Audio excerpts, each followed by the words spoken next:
Hello everyone and welcome back to my channel which is SN Study Station. So this is coded inequalities part 3.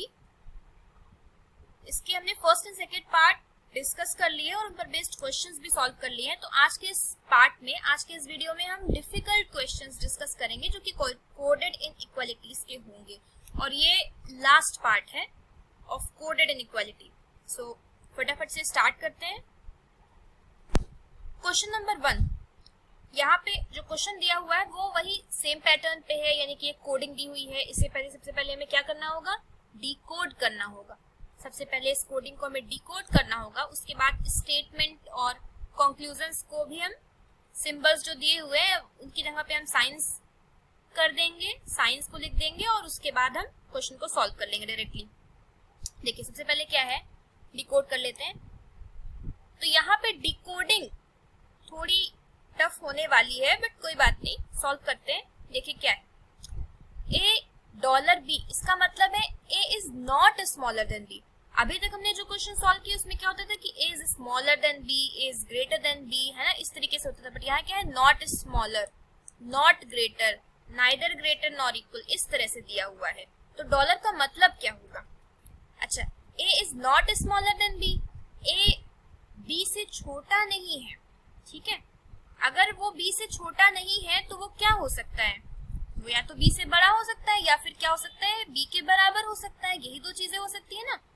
कोई भी दो elements दिए होते हैं तो उनके बीच या तो फिर ग्रेटर देन का रिलेशन होगा, या तो वो कोई एक एलिमेंट बड़ा होगा या तो कोई एक एलिमेंट छोटा होगा, या फिर क्या होगा, दोनों इक्वल हो जाएंगे. ठीक है, तो यहाँ पे क्या है, अगर a b से छोटा नहीं है तो a b से बड़ा हो सकता है और इक्वल हो सकता है. तो यहाँ पे डॉलर का मतलब हो जाएगा ग्रेटर देन इक्वल, क्योंकि छोटा नहीं है, बस यही नहीं करना है, तो ग्रेटर और इक्वल तो हो ही सकता है. सेकंड में क्या है, at the rate a is not greater than b.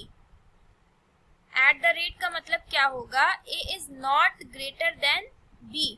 a b से बड़ा नहीं है, बड़ा नहीं है तो फिर छोटा हो सकता है और इक्वल भी हो सकता है. ठीक है, फिर क्या है, कॉपीराइट में कह रहा है कि a is neither greater nor equal to b. a b से ना तो बड़ा है ना ही उसके बराबर है. अगर ना बड़ा है ना बराबर है तो कॉपीराइट का मतलब क्या हो जाएगा, वो उसके ना बड़ा है ना ही इक्वल है तो छोटा हो जाएगा ना, a b से छोटा हो जाएगा. परसेंटेज का मतलब क्या होगा, परसेंटेज यहाँ पे लिख लेते हैं और परसेंटेज में लिखा है a is neither smaller nor equal to b. a b से ना तो छोटा है ना ही उसके बराबर है तो a b से बड़ा हो जाएगा, ग्रेटर देन.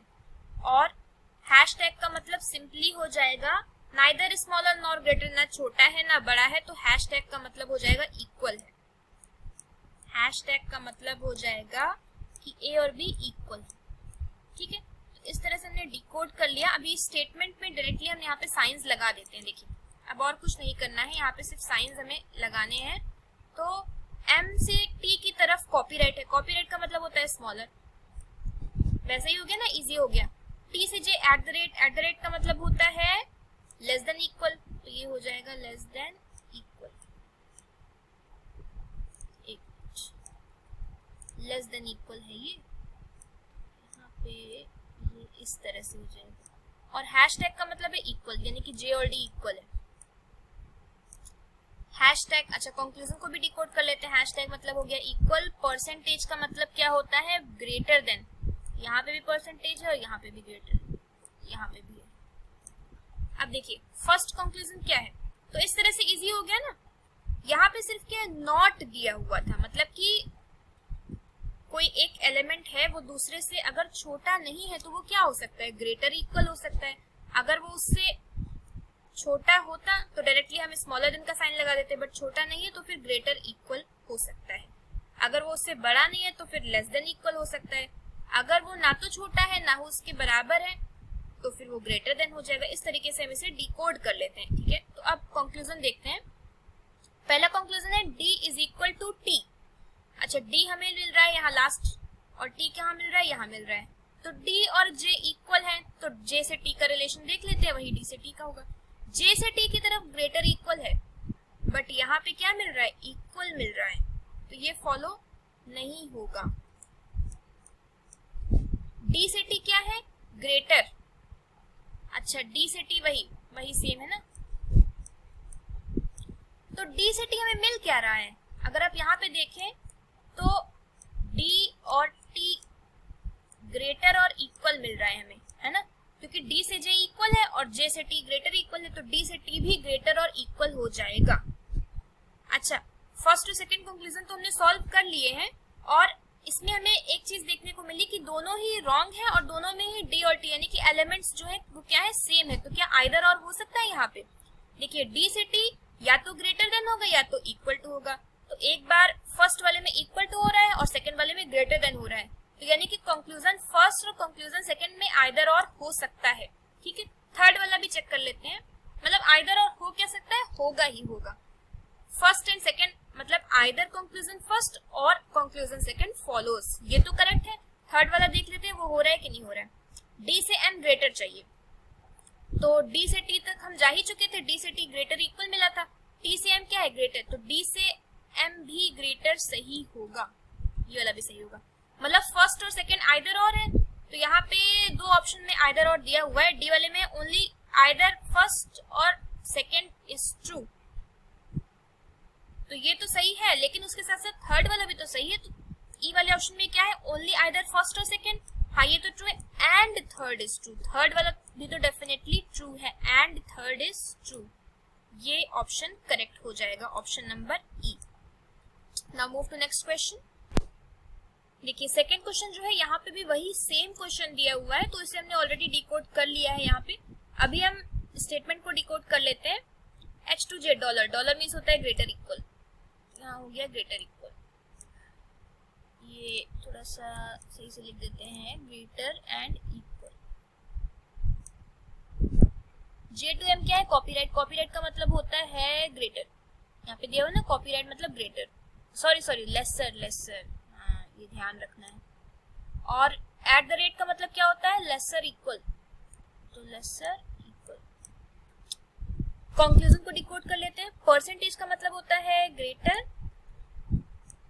डॉलर का मतलब होता है ग्रेटर इक्वल, और परसेंटेज अगेन है, तो यहाँ पे थर्ड वाले में भी ग्रेटर। कंक्लूजन फर्स्ट है, एच से एम जाना है, ग्रेटर मिलना चाहिए, एच से जे जाएंगे ग्रेटर इक्वल है, जे से एम जाएंगे नहीं, ये तो क्या हो गया, यहाँ पे अपोजिट मिल गए ना, तो ये ऑटोमेटिक रॉन्ग हो जाएगा। एच से टी जाना है, एच से टी जाना है, टी कहाँ है, लास्ट वाले में। एच से एम तक हम ऑलरेडी गए थे, अपोजिट मिल गया था, तो टी तक क्या जाए, हमें पता है कि टी तक भी फिर अपोजिट एक बीच में मिल ही गया है, तो ये भी रॉन्ग हो गया। टी से जे जाना है, टी से जे जाना है तो टी लास्ट वाले में है और जे सेकेंड वाले में है। टी से एम ग्रेटर इक्वल और एम से जे ग्रेटर, तो टी से जे ग्रेटर होना चाहिए, टी से जे ग्रेटर है, थर्ड वाला सही है। अच्छा थर्ड वाला तो सही है, फर्स्ट एंड सेकंड एक बार चेक कर लेते हैं कहीं इसमें आइदर और तो नहीं बन रहा है। देखिए फर्स्ट और सेकंड दोनों ही रॉन्ग है, और दोनों में एच एक एलिमेंट तो सेम मिल गया, क्या एम और टी सेम है, नहीं, एम और टी लास्ट वाले से मालूम चल रहा है कि सेम नहीं है, मतलब इक्वल टू नहीं है इन दोनों के बीच में, तो ठीक है, सिर्फ यहाँ पे ओनली थर्ड इज ट्रू, ये वाला ऑप्शन करेक्ट हो जाएगा। Last question of this session, यहाँ पे भी वही सेम क्वेश्चन है, इसे हमने डिकोड कर लिया है, तो स्टेटमेंट को डिकोड करते हैं। देखिए आर से एन एट द रेट है, तो एट द रेट का मतलब क्या होता है, एट द रेट का मतलब है लेसर इक्वल, आर से एन क्या होगा, लेसर इक्वल होगा। एन से ही परसेंटेज, परसेंटेज मीन्स होता है ग्रेटर, और हैशटैग का मतलब होता है इक्वल टू।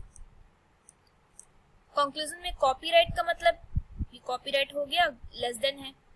परसेंटेज का मतलब क्या होता है, ग्रेटर होता है, ठीक है ना, परसेंटेज यहाँ पर दिया हुआ है, ये ग्रेटर का है साइन, तो अभी डिकोड हो गया है, अब सॉल्व करना है, बस देखना है, चेक करना है कि कौन सा कंक्लूजन फॉलो हो रहा है कौन सा नहीं।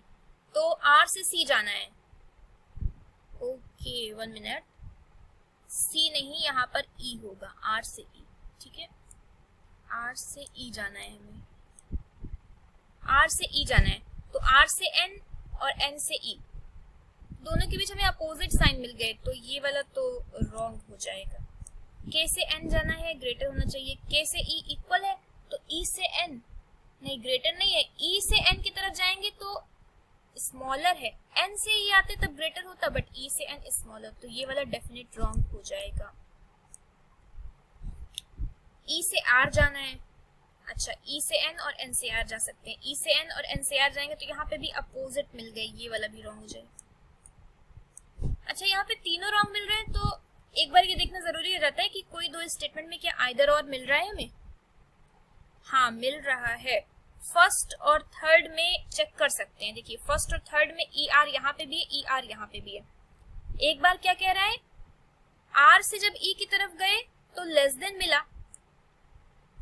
और यहाँ पे क्या कह रहे हैं, ई से आर की तरफ गए तो ग्रेटर देन, ई से आर की तरफ ग्रेटर देन, तो आर से ई की तरफ तो लेस देन ही होगा ना। तो फर्स्ट और थर्ड है तो बट सिर्फ एक ही साइन यहाँ पे फॉलो हो रहा है, मतलब कि एक ही साइन मिल रहा है हमें। अगर तीनों साइंस मिल जाते, क्योंकि ई से आर अपोजिट है, नो रिलेशन है, ई से आर के बीच कोई रिलेशन नहीं है, अगर हमें तीनों साइंस मिल जाते, लेस देन मिल जाता, ग्रेटर देन मिल जाता और इक्वल टू मिल जाता, तो आइदर और बन जाता है, बट यहाँ पे नहीं मिल रहा है, तो इनमें से कोई भी करेक्ट नहीं है, none is true. Option number E. Homework question, तो ये फर्स्ट क्वेश्चन है होमवर्क के लिए, स्क्रीनशॉट ले लीजिए, और ये सेकंड क्वेश्चन है फॉर योर होमवर्क। तो ये दोनों क्वेश्चन आप लोग होमवर्क में सॉल्व करिएगा, या तो अभी वीडियो को पॉज करके सॉल्व कर लीजिए। Please like, share and subscribe. Thank you for watching.